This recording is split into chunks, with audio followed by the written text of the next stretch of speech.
hijo nos empujó por el precipicio. Mi esposa susurró: «No te muevas. Finge que estás muerto, Miguel». Pero lo peor no fue el impacto de la caída de 30 metros, sino cuando el secreto que nuestro hijo había guardado durante 2 décadas finalmente se reveló.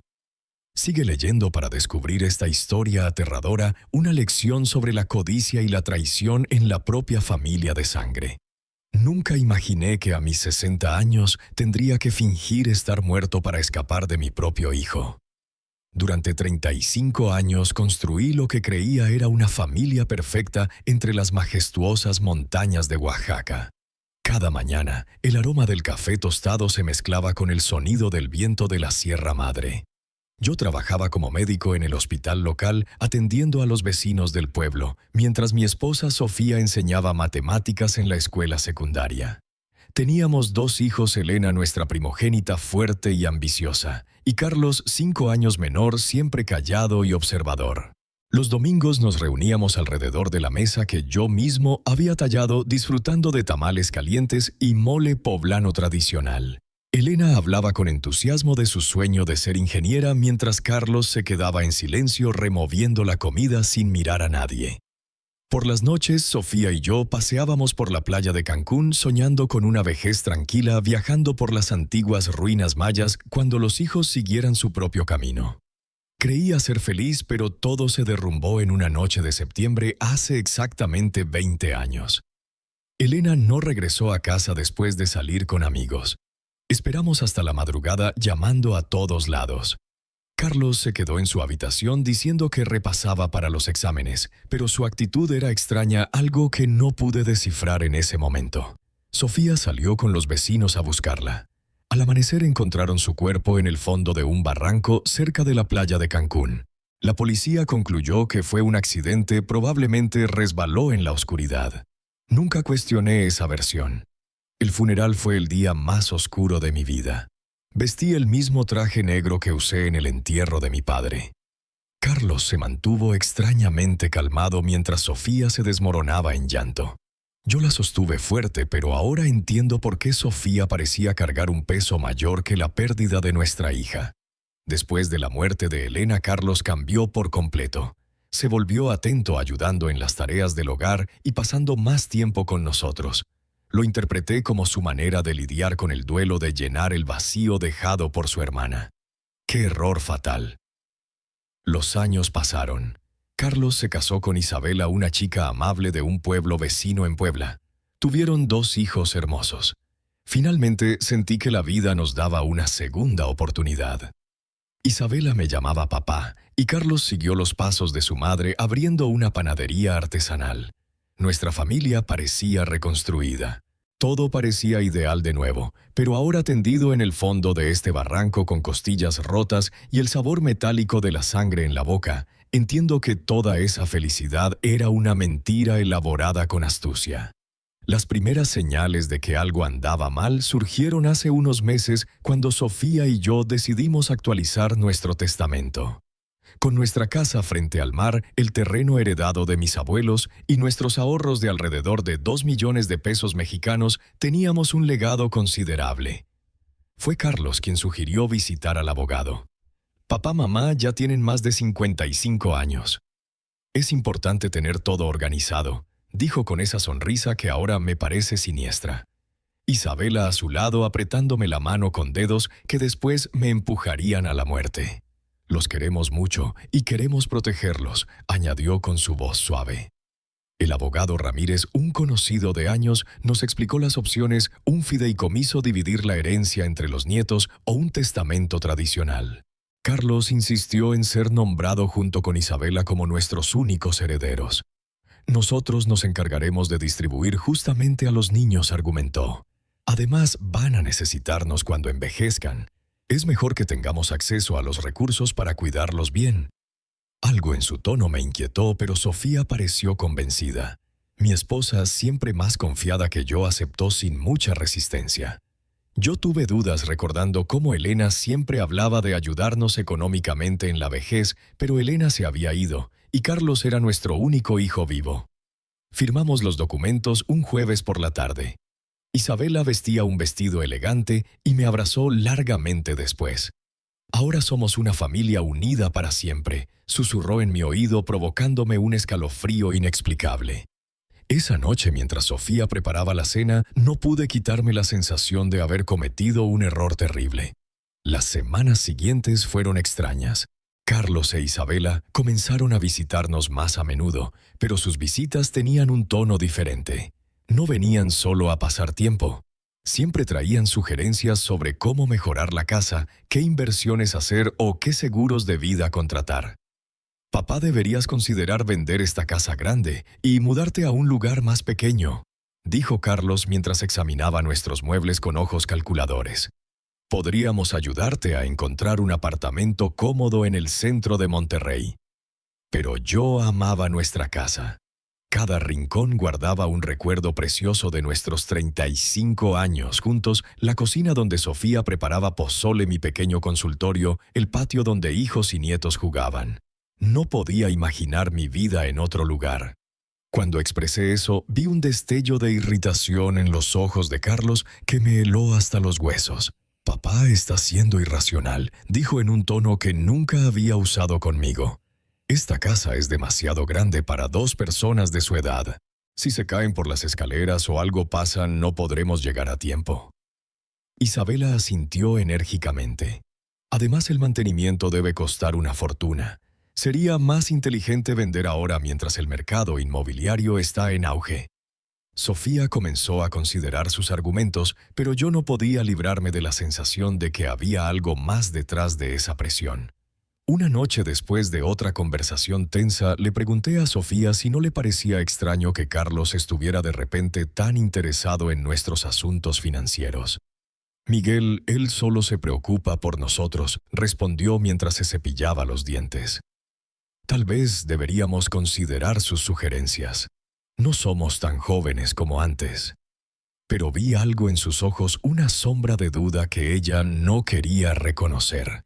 Ahora sé que Sofía ya tenía sus sospechas, que ya empezaba a atar cabos que yo ni siquiera sabía que existían. Las cosas empeoraron cuando Carlos sugirió darnos un poder notarial sobre nuestras finanzas. «Es solo por precaución», explicó mientras Isabela preparaba té en nuestra cocina como si ya fuera dueña del lugar. «Si uno de ustedes se enferma, podemos manejar sus asuntos sin complicaciones legales». La forma en que lo dijo tan naturalmente casi me convenció, pero había algo en su insistencia que me ponía nervioso. No pude dormir esa noche. Me quedé despierto mirando el techo, escuchando la respiración de Sofía a mi lado, tratando de entender por qué me sentía tan inquieto. Al día siguiente decidí llamar a mi hermano Luis para pedir consejo. Luis siempre fue más perspicaz que yo, más desconfiado de las intenciones de la gente. Cuando le conté sobre la presión de Carlos, se quedó en silencio por un largo momento. «Miguel», dijo finalmente, «¿no te parece extraño que Carlos esté tan ansioso por controlar tu dinero? Quiero decir, él tiene su propio negocio. Está bien económicamente. ¿Por qué necesitaría tanto control sobre tus finanzas?» Sus palabras me golpearon como una bofetada. Tenía razón. Carlos nunca mostró problemas financieros, nunca pidió prestado, nunca dio señales de necesitar nuestra ayuda. Esa tarde, cuando Carlos apareció para otra conversación sobre nuestro futuro, decidí confrontarlo directamente. «Hijo», comencé mientras estábamos sentados en el porche. «¿Por qué es tan importante para ti tener control sobre nuestros asuntos financieros? Tu madre y yo todavía estamos lúcidos». Su reacción fue inmediata y reveladora. Su rostro se endureció, y por un momento vi algo en sus ojos que me recordó a otra persona, algo frío y calculador que nunca había notado antes. «Papá, no se trata de control», respondió con voz tensa. «Se trata de amor, cuidado y responsabilidad familiar». Pero la forma en que pronunció responsabilidad familiar sonó más como una amenaza que como una expresión de afecto. Isabela, que se había mantenido en silencio hasta entonces, intervino con su voz tranquila pero firme. «Miguel, solo queremos lo mejor para ustedes. Es doloroso verlos preocuparse por cosas que podríamos resolver fácilmente». Esa noche, después de que se fueron, Sofía y yo tuvimos nuestra primera discusión seria en años. Ella pensó que yo estaba siendo paranoico que buscaba problemas donde no existían. Yo insistí en que algo no estaba bien, que el comportamiento de nuestro hijo había cambiado demasiado. Sofía, dije mientras lavábamos los platos, ¿te acuerdas de cómo era Carlos antes de que Elena muriera? Era diferente, más distante, más. No sé explicarlo, pero había algo en él que me asustaba. Mi esposa dejó de secar el plato que tenía en sus manos y me miró fijamente. En sus ojos vi algo que no había visto antes: reconocimiento. Miguel dijo con voz muy baja: «Hay cosas sobre la muerte de Elena que nunca te conté». Mi corazón comenzó a latir tan fuerte que pensé que se me saldría del pecho. Las palabras de Sofía me golpearon como un rayo. «¿Qué hay sobre la muerte de Elena?», pregunté con voz temblorosa.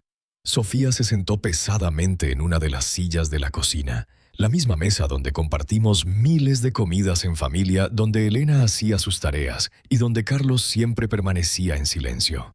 Se pasó las manos por la cara como si intentara borrar recuerdos que la atormentaban desde hace 20 años. La noche que Elena murió comenzó con voz ahogada. Carlos no estaba en su habitación repasando como nos dijo. Lo vi salir de la casa alrededor de las 8. Lo seguí porque algo en su actitud me preocupó. Andaba muy extraño esos días, más agresivo, más resentido. Mi esposa se detuvo mirando sus manos como si la terrible verdad que había guardado por tanto tiempo estuviera escrita en ellas. Los vi discutiendo cerca del barranco. Miguel los escuché gritándose cosas horribles el uno al otro. Mi mundo comenzó a dar vueltas. ¿Sobre qué discutían?, susurré, aunque una parte de mí ya no quería saber la respuesta.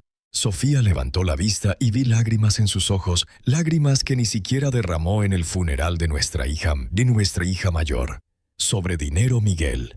Carlos estaba furioso porque Elena era la mayor, porque según las tradiciones de mi familia, ella heredaría la mayoría de nuestros bienes.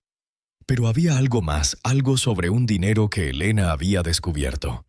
¿Qué dinero?, pregunté, sintiendo que el suelo desaparecía bajo mis pies. Sofía suspiró profundamente antes de continuar. Días antes de morir, Elena vino a hablar conmigo a la escuela.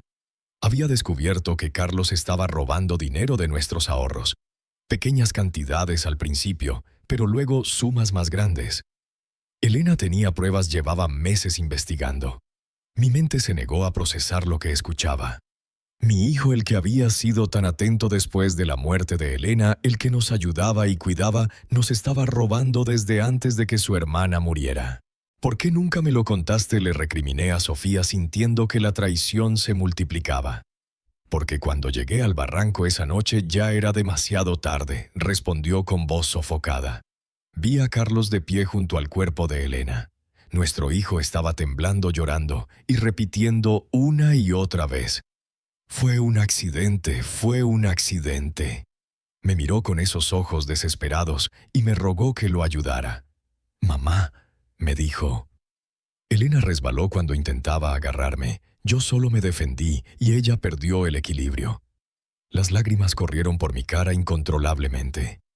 «Pero le creíste», murmuré, aunque ya sabía la respuesta. Sofía asintió lentamente con una expresión de culpa que la atormentaba desde hace décadas. «Era mi hijo. Veo, mi hijo Miguel. Mi hijo me pedía ayuda y Elena ya estaba muerta. No podía traer a una de vuelta destruyendo al otro».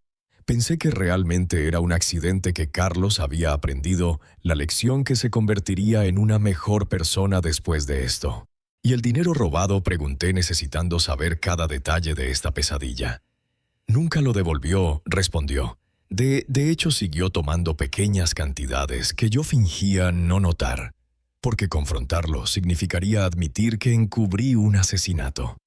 Me volví su cómplice, Miguel. Cada vez que me callaba, cada vez que fingía no ver las cuentas bancarias disminuir, me volvía más cómplice. La terrible realidad comenzó a tomar forma en mi mente. «Por eso está tan interesado en controlar nuestras finanzas ahora», murmuré.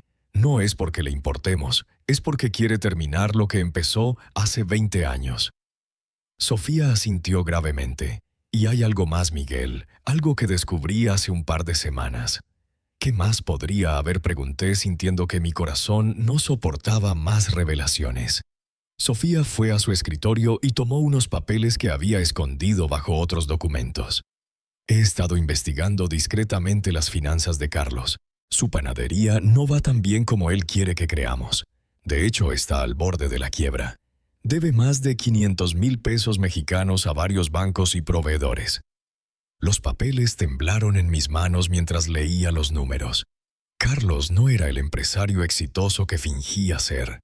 Era una persona desesperada que vivía de mentiras y dinero robado durante décadas. «¿Isabela sabe todo esto?», pregunté, recordando su sonrisa tranquila y sus cálidos abrazos. «Estoy segura de que sí», respondió Sofía. Noté cómo dirige las conversaciones cuando hablan de nuestro dinero, cómo hace preguntas específicas sobre nuestros ahorros, el valor de la casa, nuestras pólizas de seguro. No son preguntas inocentes, Miguel. Son preguntas de alguien que está calculando exactamente cuánto vale nuestra muerte.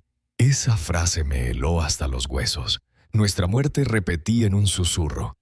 Fue la primera vez que consideré que Carlos podría querer hacernos daño físico. Hasta ese momento pensé que solo quería robarnos o engañarnos, pero si había causado la muerte de su propia hermana por dinero, ¿qué le impediría matar a sus padres por la misma razón? Sofía, dije agarrando sus manos. Tenemos que ir a la policía. Tenemos que contarles la verdad sobre Elena y sobre lo que está pasando ahora. Pero mi esposa negó con la cabeza con una mirada de desamparo que me rompió el corazón. ¿Con qué pruebas, Miguel? Soy cómplice de encubrir un homicidio. Si hablo ahora también iré a la cárcel. Y además, ¿quién le va a creer a una mujer de 60 años que guardó este secreto por 20 años? Tenía razón. Entonces, solo esperamos que nos mate como hizo con Elena. Vamos a ser muy cuidadosos, dijo Sofía, tratando de sonar más confiada de lo que realmente estaba. Vamos a encontrar la manera de protegernos, de reunir pruebas para... Pero sus palabras fueron interrumpidas por el sonido del teléfono. Era Carlos. «Hola, papá», dijo con esa voz dulce que ahora me sonaba siniestra. «Isabela y yo hemos estado pensando y creemos que sería hermoso celebrar su 35 aniversario de bodas con algo especial. ¿Qué tal si los llevamos a ese mirador en la Sierra Madre Oriental el próximo fin de semana? Podríamos hacer una caminata familiar, tomar fotos y pasar un día perfecto juntos». Mi sangre se heló. Miré a Sofía, que había escuchado la conversación y tenía la misma mirada de terror en su cara. «Es una idea muy dulce, hijo», logré responder con voz temblorosa. «Pero déjanos pensarlo y te llamamos mañana». Después de colgar, Sofía y yo nos miramos en silencio, sabiendo que acabábamos de recibir una invitación a nuestra propia ejecución. «El mirador», murmuré. «Nos va a llevar al mirador para matarnos y hacerlo parecer un accidente». Sofía asintió gravemente. Esa noche no dormimos un minuto, abrazados en nuestra cama, planeando cómo podríamos salvarnos de nuestro propio hijo. Los días siguientes fueron una pesadilla de terror y disimulo. Sofía y yo tuvimos que actuar como si nada hubiera pasado cuando Carlos e Isabela vinieron a visitarnos, sonriendo cuando hablaban del viaje al mirador, asintiendo cuando nos contaban emocionados que pasarían tiempo con nosotros. Pero por dentro cada fibra de mi ser gritaba de miedo. Sabía que estaba mirando a los ojos de los responsables de la muerte de mi hija mayor y que ahora planeaban hacer lo mismo conmigo y con mi esposa. Isabela llegó la tarde del jueves con una mochila nueva y esa sonrisa tranquila que ahora parecía la máscara de un sociópata. «Miguel querido», dijo abrazándome con esos brazos que pronto me empujarían a la muerte. Compré algunos suministros para nuestra aventura en el mirador. Agua, frutas, sándwiches, todo lo que necesitaremos para el picnic. Me mostró el contenido de la mochila como si fuera una niña emocionada, pero yo solo podía pensar en cómo cada uno de esos artículos podría ser usado para encubrir nuestro asesinato. También traje mi nueva cámara, añadió, exhibiendo una cámara digital cara. Quiero capturar cada momento de este día especial. Serán fotos que guardaremos para siempre. La ironía de sus palabras me dio náuseas. La única foto que ella tomaría sería de nuestros cuerpos rotos en el fondo de algún barranco si es que alguien nos encontraba. Carlos apareció cargando equipo de senderismo de aspecto nuevo. Mamá le dijo a Sofía con entusiasmo fingido.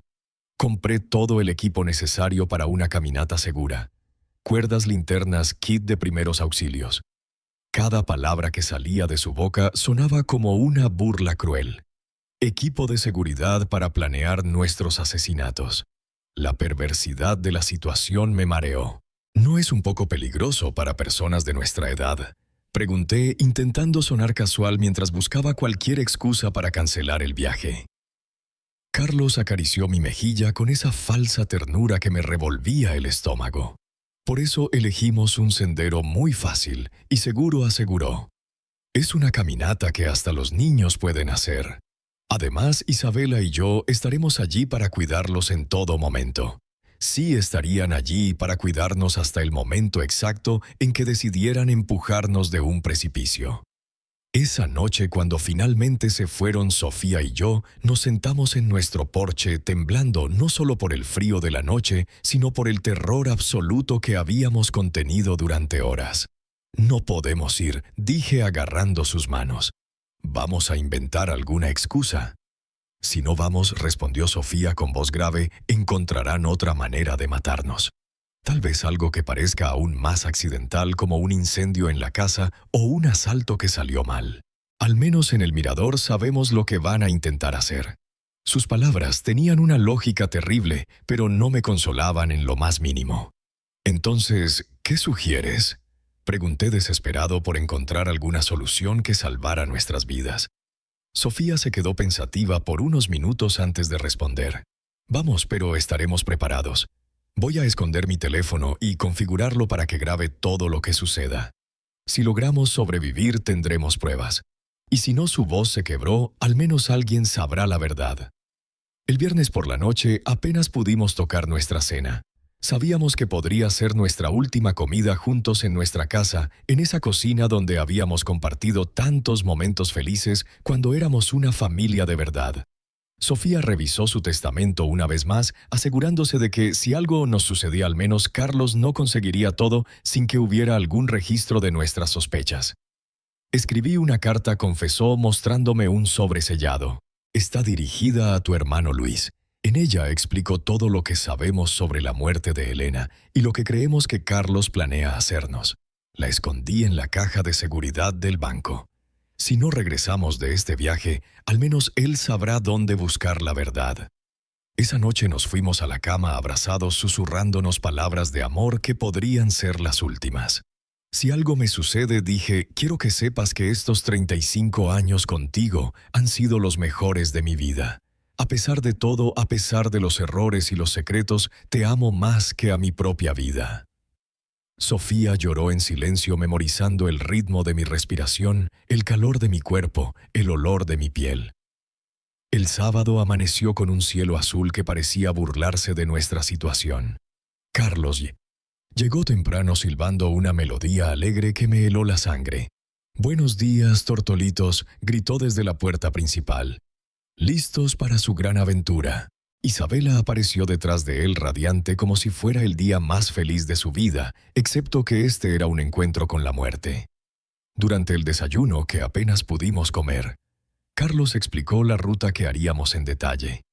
«Es un sendero hermoso», dijo extendiendo un mapa en la mesa. «Lleva a un mirador donde pueden ver toda la bahía de Puerto Vallarta. Dicen que la vista es espectacular». Sus ojos brillaban con un entusiasmo que parecía demoníaco. Claro, las vistas serían espectaculares, serían las últimas que veríamos en nuestras vidas. «El sendero tiene algunas partes empinadas», añadió Isabela como si nos estuviera dando información turística útil. «Pero nada que excursionistas experimentados como ustedes no puedan manejar». Su comentario sobre nuestras supuestas habilidades de senderismo sonó como una broma cruel. Éramos dos sexagenarios que apenas caminábamos por la playa de vez en cuando. Mientras cargábamos el coche, vi a Carlos revisando meticulosamente su mochila, asegurándose de que tenía todo lo que necesitaba para su plan. Vi cuerdas, una pequeña pala y algo que parecía una bengala. «¿Para qué es eso?», pregunté señalando la bengala. «Para seguridad», respondió sin dudar. Si nos perdemos o algo sale mal, podemos enviar una señal de socorro. Claro, enviarían una señal de socorro después de empujarnos de un precipicio para que nuestros cuerpos pudieran ser encontrados y se confirmara que fue un trágico accidente durante una caminata familiar. Todo calculado. Cada detalle había sido planeado para hacer que nuestros asesinatos parecieran perfectamente naturales. El viaje en coche a la Sierra Madre Oriental duró casi 3 horas que parecieron una eternidad. Isabela puso música animada y cantó junto con las canciones como si realmente estuviéramos yendo a un divertido paseo familiar. Carlos condujo con cuidado, obedeciendo todos los límites de velocidad, deteniéndose en cada señal de alto. No quería arriesgar un accidente que arruinara sus planes perfectos. Durante el viaje, Sofía discretamente tomó mi mano y activó la grabación en su teléfono. Todo lo que sucedió a partir de ese momento sería grabado. Si lográbamos sobrevivir, tendríamos pruebas. Si no, al menos la verdad no moriría con nosotros. Cuando finalmente llegamos al inicio del sendero, mi corazón latía tan fuerte que pensé que se me saldría del pecho. El lugar era hermoso, con árboles altos y el sonido de una cascada a lo lejos, pero para mí se había convertido en el escenario de mi propia ejecución. Carlos e Isabela sacaron sus mochilas del coche sonriendo y bromeando, como si fuera el día más feliz de sus vidas. ¿Listos para la aventura?, preguntó Carlos. Y por primera vez en 20 años vi el mismo brillo frío en sus ojos que debió tener la noche que Elena murió. El sendero comenzó relativamente fácil, serpenteando entre árboles frondosos y rocas cubiertas de musgo. Isabela caminaba delante de nosotros constantemente tomando fotos y comentando sobre la belleza del paisaje. «Miren esas flores silvestres», exclamó señalando arbustos llenos de flores púrpuras, «y esa formación rocosa increíble». Su actuación era perfecta, la de una nuera amorosa disfrutando de un día especial con sus suegros. Carlos caminaba detrás de nosotros supuestamente para asegurarse de que no nos quedáramos atrás, pero yo podía sentir sus ojos en nuestra espalda como puñales. Cada vez que me daba la vuelta para mirarlo, me sonreía con esa sonrisa que había perfeccionado a lo largo de 20 años de mentiras. «¿Cómo están, papá y mamá?», preguntaba con falsa preocupación. «Necesitan parar y descansar». Después de 1 hora de caminata comenzamos a subir una parte más empinada del sendero. Mis piernas ya estaban pesadas y Sofía estaba respirando con dificultad. No estábamos acostumbrados a este tipo de ejercicio y nuestros hijos asesinos lo sabían perfectamente. Habían elegido una ruta que nos agotaría físicamente, volviéndonos vulnerables para cuando llegara el momento de ejecutar el plan. «Ya casi llegamos al mirador», anunció Isabela con entusiasmo. Aunque según el mapa que había visto en casa, todavía nos quedaba al menos media hora más de caminata, su mentira confirmó que no tenían intención de llegar al mirador oficial. El lugar donde planeaban matarnos debía estar mucho más cerca. Durante toda la caminata intenté memorizar cada detalle del sendero, cada árbol, cada roca que pudiera servir como referencia si lograba sobrevivir y necesitaba explicarle a la policía exactamente dónde había sucedido todo. Sofía hacía lo mismo y ocasionalmente intercambiábamos miradas cargadas de terror y determinación. Sabíamos que estábamos caminando hacia nuestras muertes, pero también sabíamos que era nuestra única oportunidad de conseguir las pruebas que necesitábamos. «Miren eso», Carlos de repente gritó, señalando una formación rocosa que se destacaba a nuestra derecha. «Ese precipicio tiene una vista increíble. Subamos allí para tomar algunas fotos especiales». Mi sangre se heló. Allí estaba el lugar que habían elegido para nuestro asesinato. El precipicio se alzaba unos 30 metros sobre el sendero principal, accesible por un camino secundario que parecía mucho más peligroso que el que estábamos siguiendo. Las rocas estaban sueltas. Había menos árboles a los que agarrarse en caso de tropezar, y desde la cima se podía ver un abismo que caía en un barranco profundo lleno de rocas afiladas.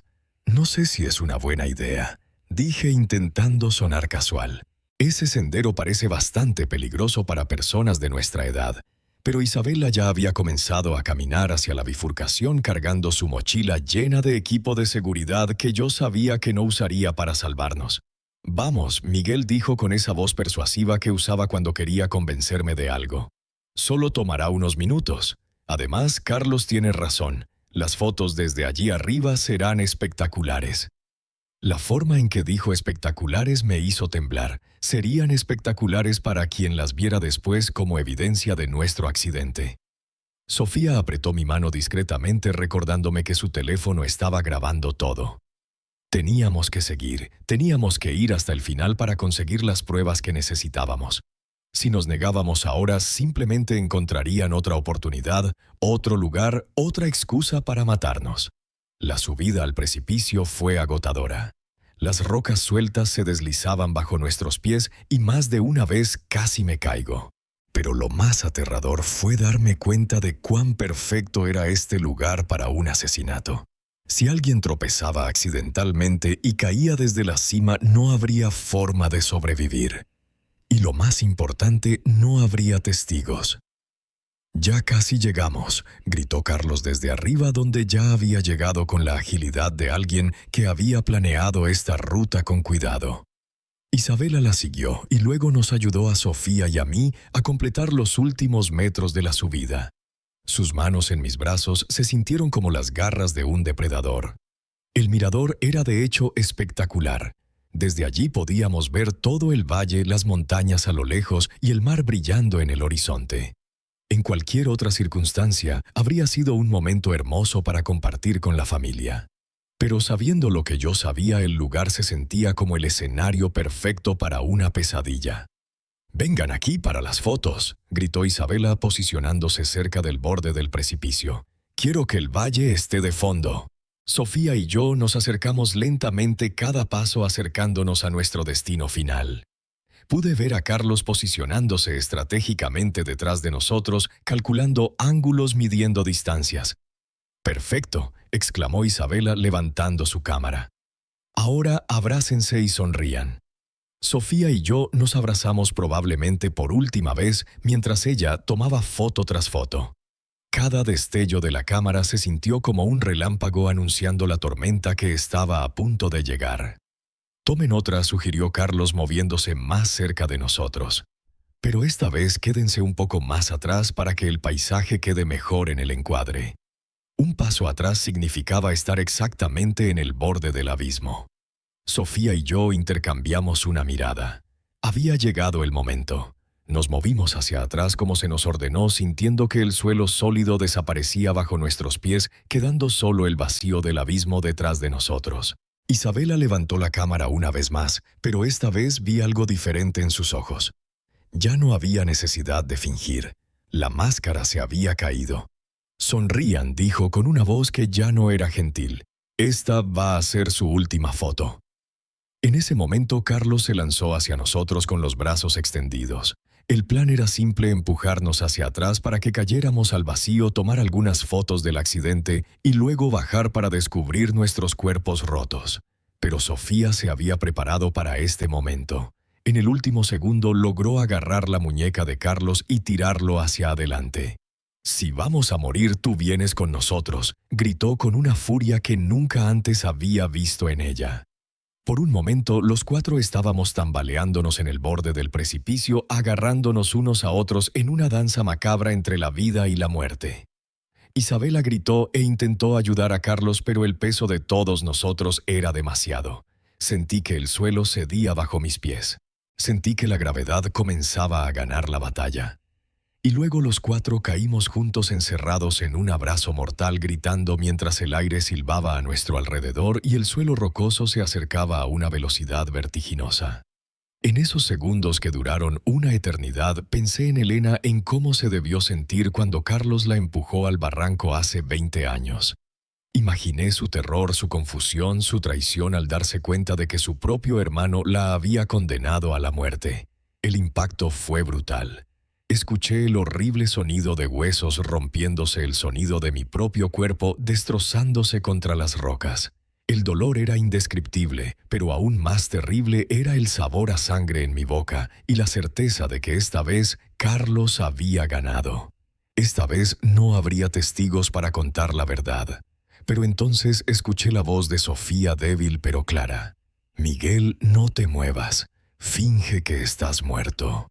Y me di cuenta de algo increíble: aún estaba vivo. El dolor era tan intenso que pensé que iba a enloquecer. Cada fibra de mi cuerpo gritaba en agonía. Sentí la sangre escurriendo por mi cara y algo caliente y pegajoso empapando mi ropa. Pero la voz de Sofía resonó en mis oídos como un comando divino. Finge que estás muerto. Con una fuerza de voluntad que no sabía que poseía, permanecí completamente inmóvil, controlando incluso mi respiración para que fuera imperceptible. A pocos metros de distancia podía oír los gemidos de dolor de Carlos e Isabela. Ellos también habían sobrevivido a la caída, pero por los sonidos que hacían parecían estar en peor condición que nosotros. Isabela, oí la voz quebrada de mi hijo. ¿Estás bien? Su preocupación por su esposa me revolvió el estómago. Este hombre que había causado la muerte de su propia hermana e intentado matarnos aún era capaz de sentir amor por alguien. Creo que me rompí la pierna, gimió Isabela. Duele tanto, Carlos. ¿Y los viejos? La forma despectiva en que se refirió a nosotros confirmó lo que yo ya sabía. Nunca fuimos familia para ella. Éramos solo obstáculos en el camino hacia nuestro dinero. Escuché movimiento como si Carlos estuviera gateando en nuestra dirección. Mi corazón latía tan rápido que tuve miedo de que él pudiera oírlo. Están muertos, anunció después de unos minutos que parecieron horas. Ambos tienen los ojos abiertos pero no están respirando. Su mentira me llenó de una extraña esperanza. Si creía que estábamos muertos, tal vez tendríamos una oportunidad. Perfecto, susurró Isabela con una satisfacción que me heló la sangre. Funcionó exactamente como lo planeamos. Bueno, excepto por la parte en que nosotros caímos también, respondió Carlos con una risa amarga. Al menos ya no tendremos que fingir que los amamos más. En los minutos siguientes, que parecieron una eternidad, Carlos e Isabela discutieron su situación. Ambos estaban heridos pero podían moverse. El plan ahora era arrastrarse hasta encontrar un lugar desde donde pudieran pedir ayuda y luego contar la historia de cómo habían sobrevivido milagrosamente a un trágico accidente que había matado a sus pobres padres.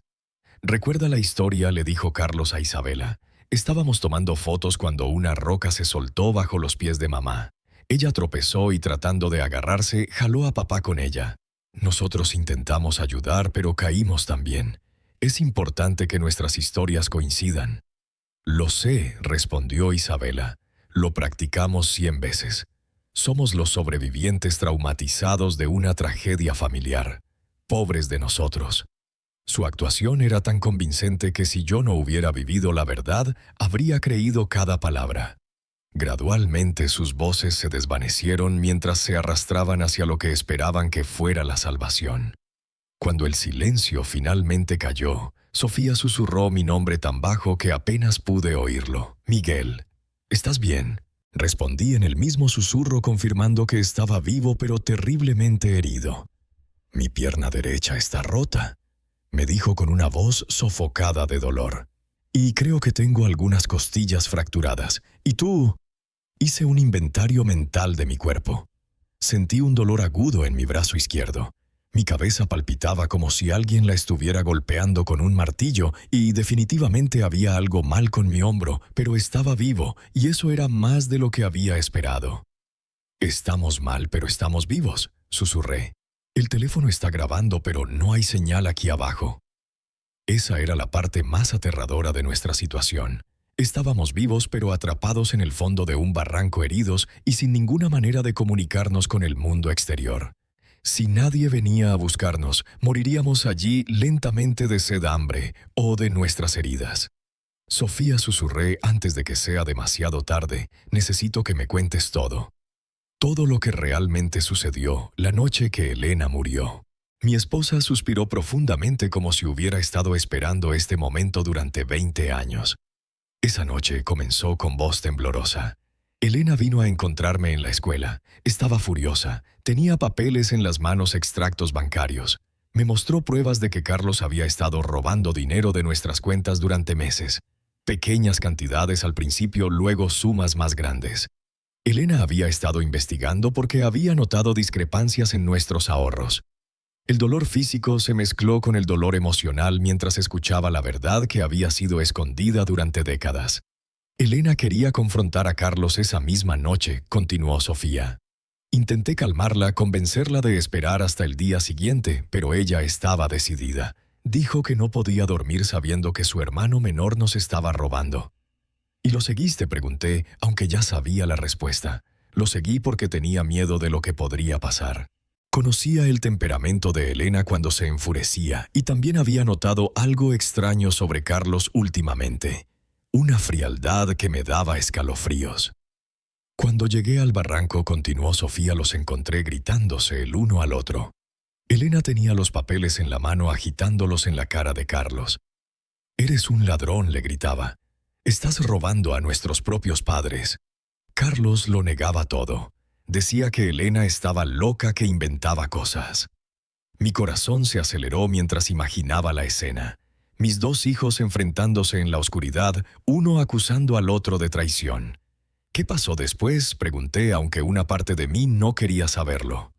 Sofía se detuvo por un largo tiempo antes de continuar. Elena le dijo que si no devolvía el dinero y nos confesaba todo ella misma, nos diría la verdad. Carlos se puso furioso. Gritó que Elena siempre había sido la favorita, que siempre había tenido todo fácil, que era hora de que las cosas cambiaran. Y entonces la voz de Sofía se quebró.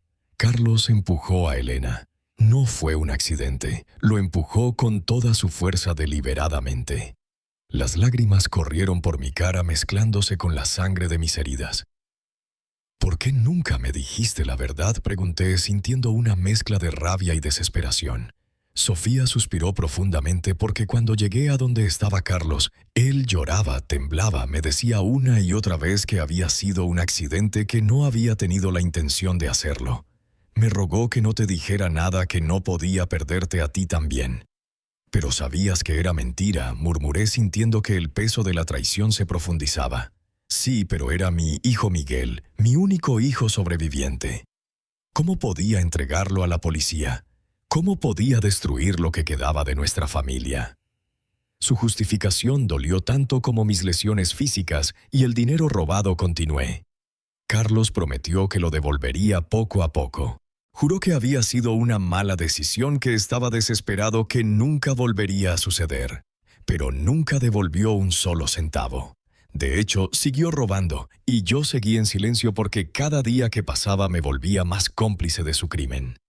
En ese momento escuchamos voces a lo lejos. Carlos e Isabela habían logrado encontrar ayuda. Pronto los equipos de rescate estarían aquí, y nuestros hijos asesinos interpretarían el papel de sus vidas. Los sobrevivientes traumatizados de una tragedia familiar.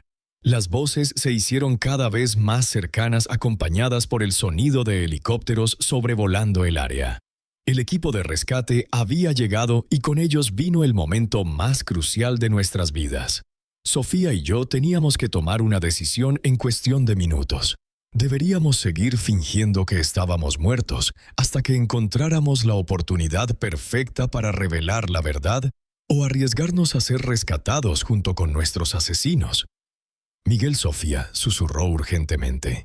El teléfono grabó todo lo que sucedió allí arriba. «Tenemos la confesión de Isabela sobre el plan. Tenemos a Carlos admitiendo que somos obstáculos. Lo tenemos todo, pero si nos encuentran vivos, ahora pueden destruir las pruebas antes de que logremos entregarlas a las autoridades». Tenía razón. Si Carlos e Isabela se daban cuenta de que habíamos sobrevivido y oído sus confesiones, encontrarían la manera de silenciarnos para siempre. Esta vez no sería un accidente, sería algo mucho más directo y definitivo. «Están aquí abajo», gritó la voz de Carlos desde arriba. «Mis padres, por favor, dense prisa». Su actuación era perfecta, su voz quebrada de dolor y desesperación. Si yo no conociera la verdad, habría creído que era un hijo devastado por la pérdida de sus padres. «Señor, mantenga la calma», respondió una voz autoritaria que debió pertenecer al líder del equipo de rescate. «Vamos a bajar para evaluarlos». Oí el sonido de cuerdas y equipos siendo preparados para el descenso. Isabela había perfeccionado su papel como la nuera de luto. «No puedo creer que esto haya pasado», sollozó. «Estábamos tomando fotos, tan felices. Todo sucedió tan rápido. Una roca se soltó y ellos cayeron. Cada palabra era una puñalada en mi corazón porque yo sabía que ella repetiría esas mismas mentiras a la policía, a los medios, a cualquiera que quisiera escuchar su versión de los eventos. Los socorristas comenzaron a bajar. Podía oír sus voces acercándose, el sonido de las botas contra la roca, el tintineo del equipo. Sofía discretamente me apretó la mano recordándome que teníamos que mantener la actuación sin importar lo que sucediera. «¡Están aquí!», gritó uno de los socorristas al encontrarnos. «Tenemos a 2 personas en el fondo del barranco». Se acercó a nosotros y comenzó a examinarnos. Mantuve mis ojos cerrados y mi respiración tan superficial que era casi imperceptible. Sentí sus manos buscando un pulso en mi cuello, su oído cerca de mi boca tratando de detectar la respiración. «Este todavía tiene pulso débil», anunció refiriéndose a mí. «La mujer no estoy seguro. Necesito al equipo médico aquí abajo de inmediato». Mi corazón se aceleró. El plan estaba funcionando. Creerían que yo estaba al borde de la muerte, pero aún vivo, mientras Sofía estaría lo suficientemente cerca de la muerte como para no ser una amenaza inmediata. En los minutos siguientes, que parecieron horas, los paramédicos trabajaron en nosotros. Sentí que me ponían una máscara de oxígeno, revisaban mis heridas y me sujetaban a una camilla. Todo el tiempo tuve que luchar contra cada instinto de mi cuerpo que me gritaba que abriera los ojos, que pidiera ayuda, que dejara de fingir. «El hombre está estable pero en estado crítico», oí a uno de los paramédicos informar por la radio. «La mujer está en estado muy grave, pulso casi imperceptible. Necesitamos transportarlos al hospital inmediatamente». «Perfecto». Nos llevarían al hospital donde tendríamos la oportunidad de hablar con las autoridades sin que Carlos e Isabela pudieran silenciarnos. Durante la subida en las camillas pude oír los sollozos de Carlos y las palabras de consuelo que los socorristas le ofrecían a él y a Isabela. «Fueron tan valientes por sobrevivir a esto», le dijo alguien. «Es un milagro que estén relativamente bien. Si supieran que el verdadero milagro era que Sofía y yo estábamos vivos para contar la verdad». En el helicóptero médico, mientras volábamos hacia el hospital, podía sentir la presencia de Sofía en la camilla allí a mi lado. Los paramédicos estaban enfocados en mantenerla estable, y por sus conversaciones entendí que ella estaba en estado crítico. Sus lesiones eran más serias que las mías, y por un momento terrible temí que ella pudiera morir antes de que tuviéramos la oportunidad de revelar la verdad. «Señor», oí a uno de los paramédicos decirme, «si puede oírme, aguante. Estaremos en el hospital en unos minutos». Su voz era amable, llena de una compasión genuina que contrastaba dramáticamente con la falsedad que yo había estado oyendo de mi propia familia. Cuando llegamos al hospital en Ciudad de México, el caos fue inmediato. Médicos y enfermeras corrían de un lado a otro gritando órdenes médicas que yo no entendía. Fui llevado directamente a una sala de emergencias donde comenzaron a trabajar en mis lesiones. Tuve que seguir fingiendo que estaba inconsciente, pero también necesitaba encontrar una manera de comunicarme con alguien en quien pudiera confiar. «Doctora», oí a una enfermera decir, «los signos vitales de él son extraños. El pulso es más fuerte de lo que esperaríamos para alguien en su supuesta condición». Mi corazón dio un brinco. Me habían descubierto. Yo era tan mal actor que mi propio cuerpo me estaba traicionando. «Sucede a veces en casos de trauma extremo», la médica respondió. «El cuerpo tiene formas misteriosas de aferrarse a la vida. Vamos a mantener un control estricto. Las próximas horas serán cruciales». Carlos hizo un sonido que supuestamente era un sollozo de dolor, pero para mí sonó como un suspiro de alivio. «¿Podemos verlos?», preguntó Isabela. «Solo por unos minutos. Necesitamos despedirnos en caso de que algo suceda». La médica asintió y pronto oí pasos acercándose a mi cama. Era el momento más peligroso de todos. Tenía que convencer a mis asesinos de que estaba realmente muriendo. Sentí la presencia de Carlos junto a mi cama. Su mano tocó la mía, y todo lo que pude hacer fue no retirar mi mano de inmediato. Papá susurró, «Si puedes oírme, quiero que sepas que te amo. Siento mucho que esto haya sucedido». Sus palabras eran miel envenenada, dulce en la superficie pero mortal en su esencia. Isabela se acercó desde el otro lado. «Miguel querido», murmuró, «has sido como un padre para mí. Nunca te olvidaremos». Mentira. La única razón por la que no me olvidarían era porque tendrían que vivir con el conocimiento de que me habían asesinado. Pero entonces Carlos se inclinó más cerca de mi oído y susurró algo que me heló la sangre. «Espero que hayas aprendido la lección, papá. Nunca debiste haber hecho tantas preguntas sobre nuestras finanzas. Algunas verdades es mejor dejarlas enterradas igual que a Elena». En ese momento supe que nuestro plan había funcionado. Carlos acababa de confesar y aunque yo no tenía cómo grabar, había una enfermera en la habitación que había oído cada palabra. El susurro de Carlos resonó en mis oídos como una confesión directa de su culpabilidad. Él había mencionado a Elena. Había admitido que algunas verdades debían permanecer enterradas y, lo más importante, había reconocido que nuestras preguntas sobre finanzas habían sido la razón de nuestro accidente, pero yo necesitaba más que eso. Necesitaba una confesión completa que no pudiera ser malinterpretada o negada después. La enfermera que había oído el comentario, una joven llamada Rosa, según su identificación, había dejado de revisar los monitores. Vi a través de mis párpados semicerrados cómo sus ojos se abrían de par en par con sorpresa y horror. Ella había oído algo que no debía haber oído, y su expresión me dijo que entendía las implicaciones de esas palabras perfectamente. «¿Qué dijiste sobre Elena?», susurró Isabela, obviamente sorprendida por la mención de la hermana muerta. Carlos se tensó dándose cuenta de que había hablado de más. Nada murmuró. Solo quise decir, papá siempre se preguntaba qué sucedió realmente esa noche. «Creo que ya no importa», respondió Isabela, pero su voz estaba cargada de tensión, pero importaba. E Isabela Sila era lo suficientemente inteligente como para darse cuenta de que su esposo había cometido un error. Carlos le dijo con voz tensa, «Vámonos, los médicos necesitan espacio». Pude sentir la tensión entre ellos, la comprensión mutua de que habían hablado de más en el lugar equivocado. Después de que se fueron, la enfermera Rosa se acercó a mi cama. «Señor», susurró tan bajo que apenas pude oírla. «Sé que puede oírme.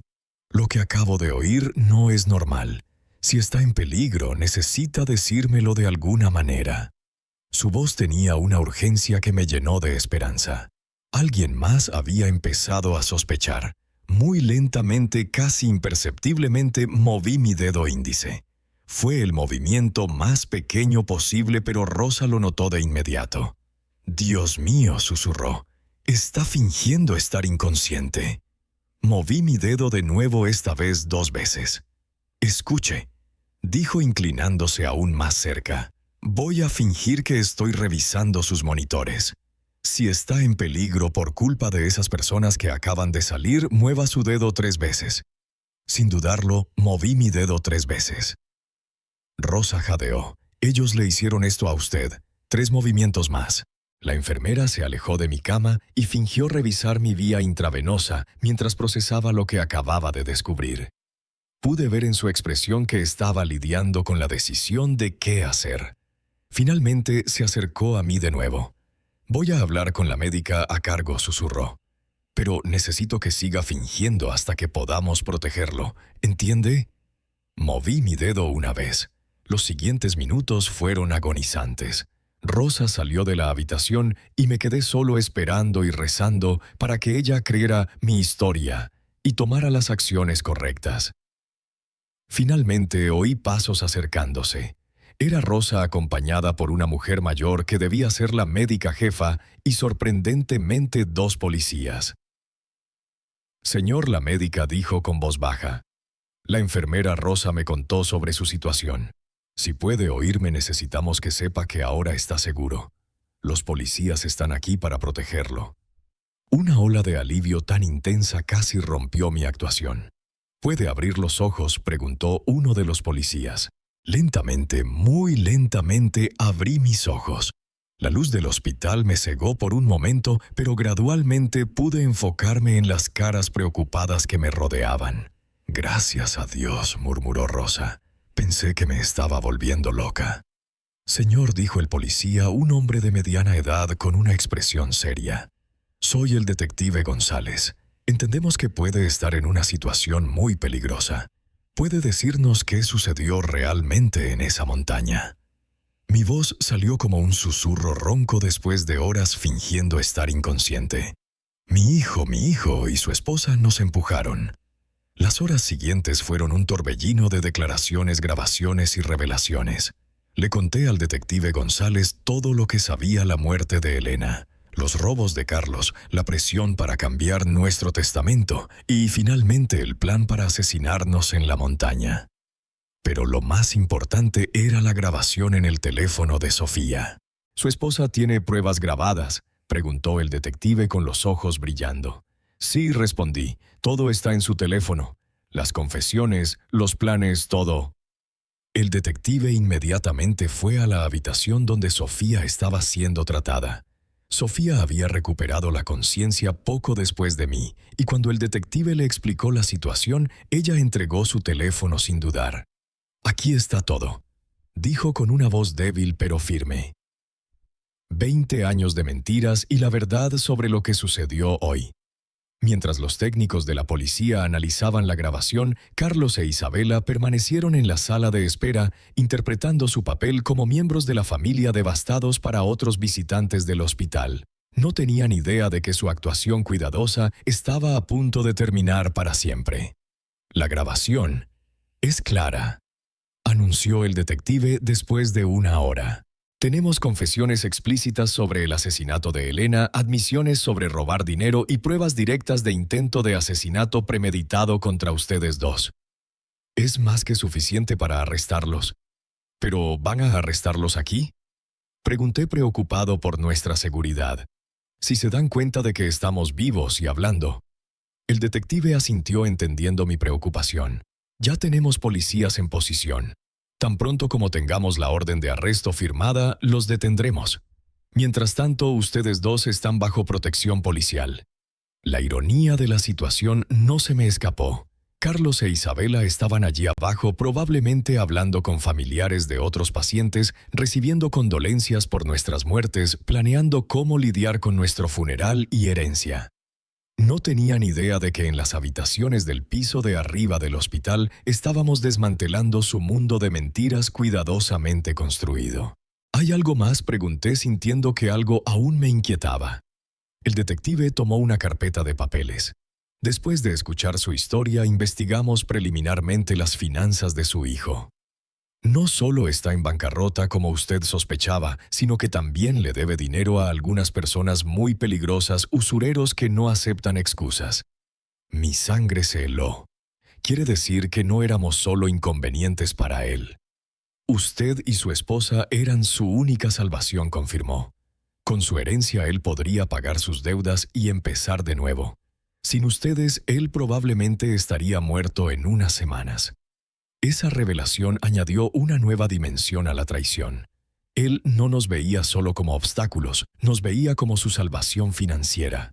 Nuestra muerte no era solo conveniente para él, era absolutamente necesaria para su supervivencia.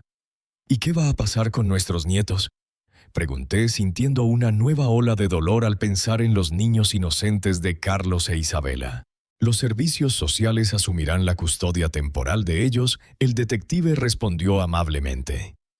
Pero por lo que entiendo, usted podría solicitar la tutela tan pronto como se recupere de sus lesiones.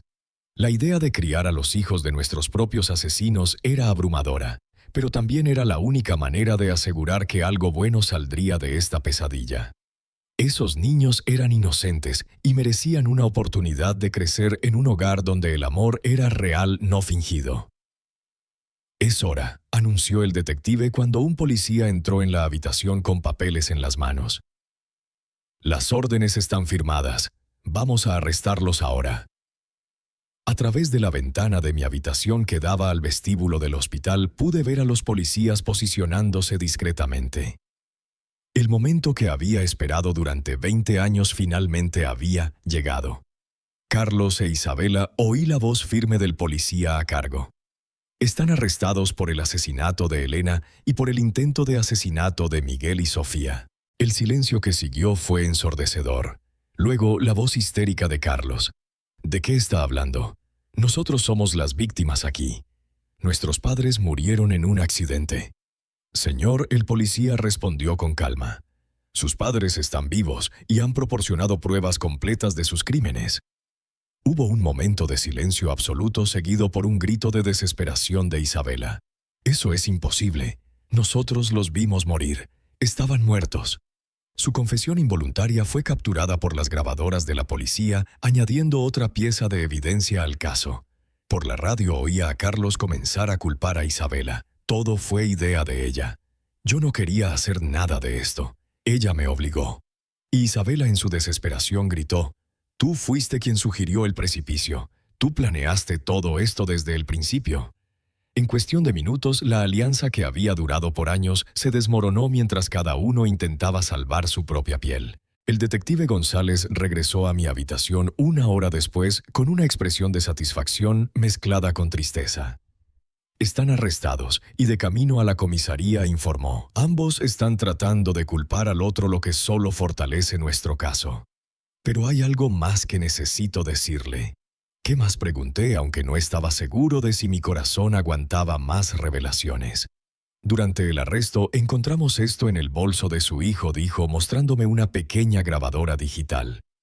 «Aparentemente, él había estado grabando las conversaciones con usted y con su esposa en las últimas semanas, probablemente buscando pruebas de que ustedes sospechaban de algo».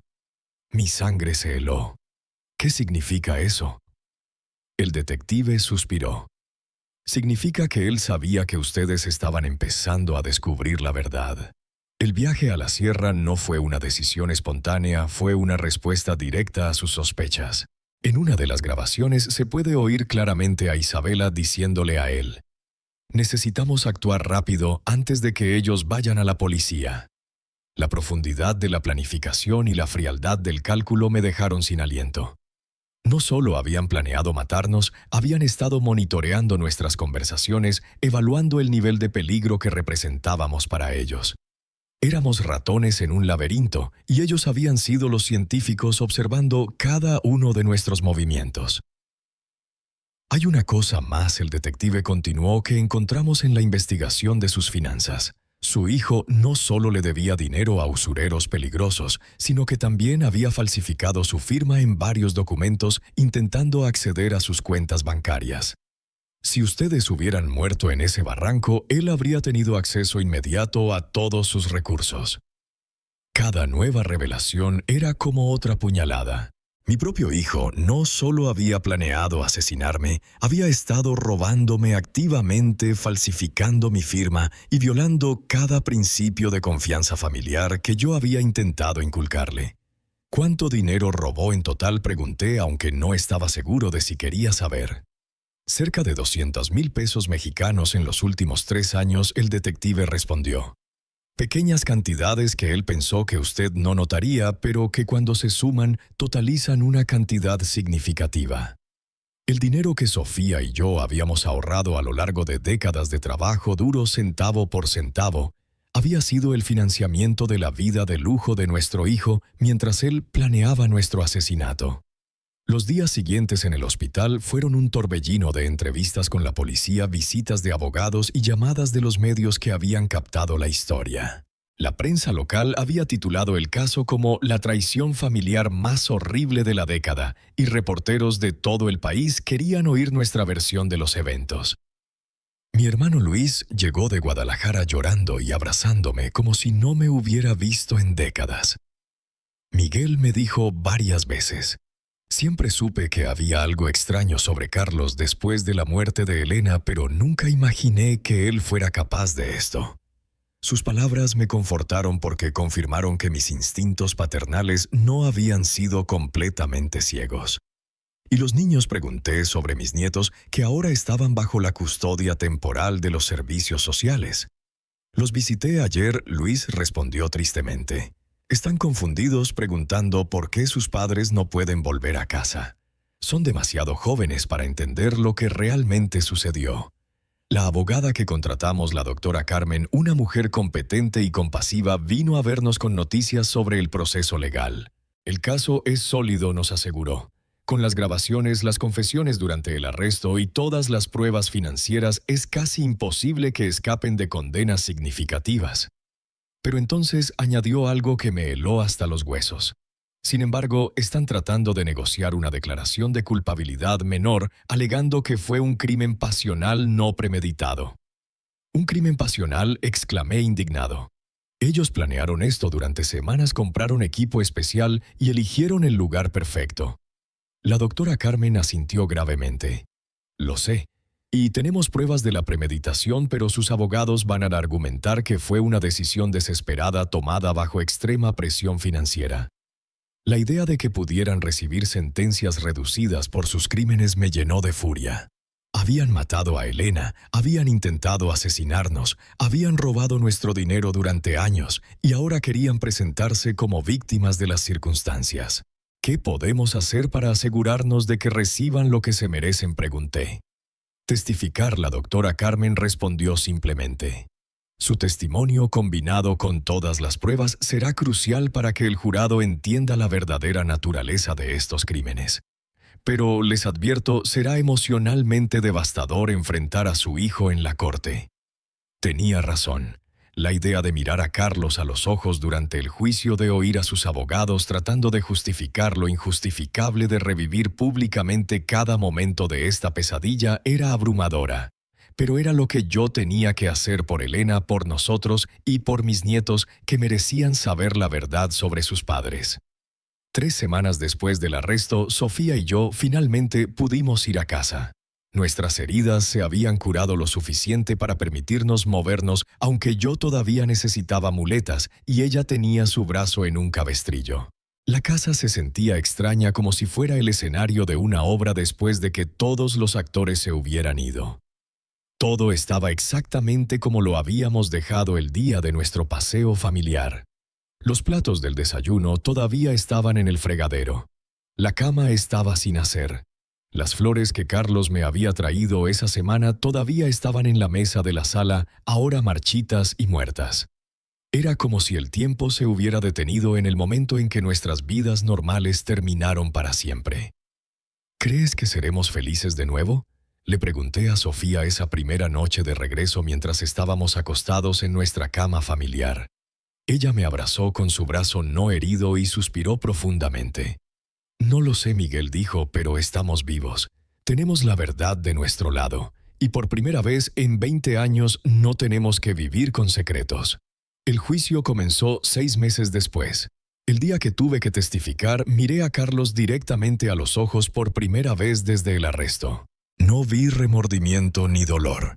No vi al hijo que había criado. Vi a un extraño frío y calculador que se había disfrazado como mi hijo durante décadas.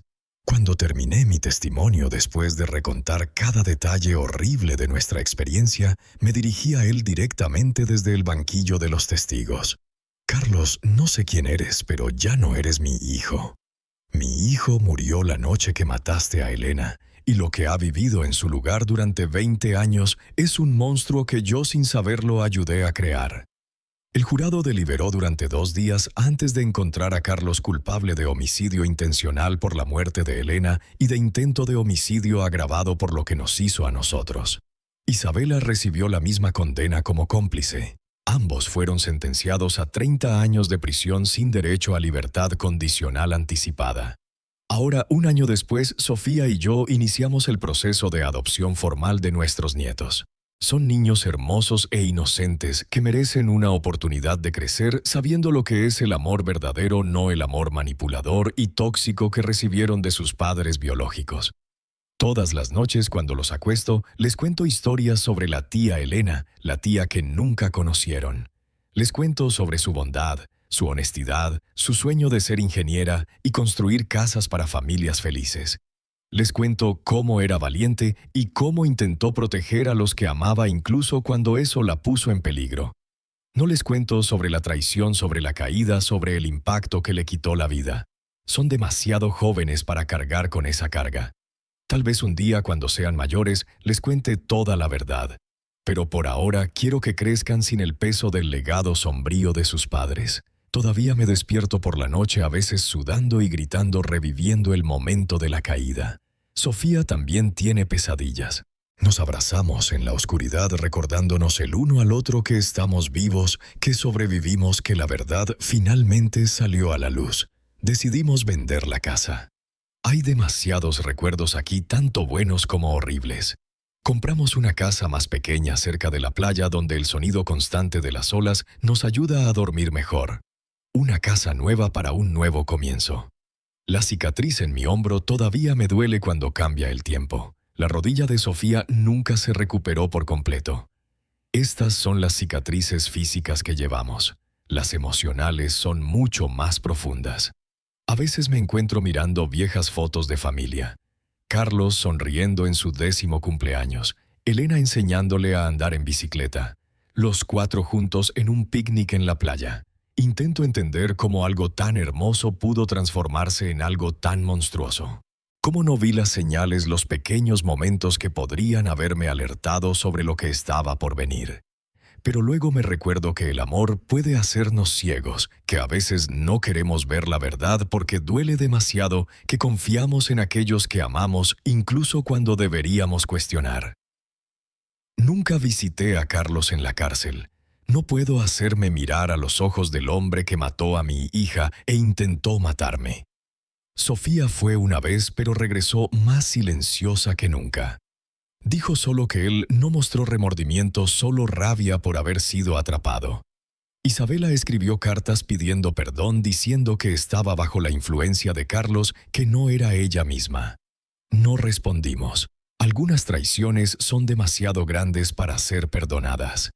Los años pasarán, nuestros nietos crecerán, el dolor tal vez disminuya un poco, pero la verdad permanecerá. La verdad sobre cómo la codicia puede corromper incluso los lazos familiares más sagrados, sobre cómo el silencio puede proteger a los monstruos. Sobre cómo a veces necesitamos fingir estar muertos para finalmente vivir en la verdad. A veces cuando camino por la playa con Sofía a mi lado y nuestros nietos corriendo por delante, siento una paz inesperada. No es la felicidad que conocíamos antes, es algo diferente, algo más profundo. Una sensación de que sobrevivimos a lo peor que la vida nos pudo lanzar y aún así encontramos razones para sonreír. Y en algún lugar tal vez Elena esté viendo todo esto, viendo que su muerte no fue en vano. Que la verdad, incluso después de 20 años, finalmente salió a la luz, que aquellos que la amaban sobrevivieron para contar su historia, y eso al final de cuentas es una forma de justicia.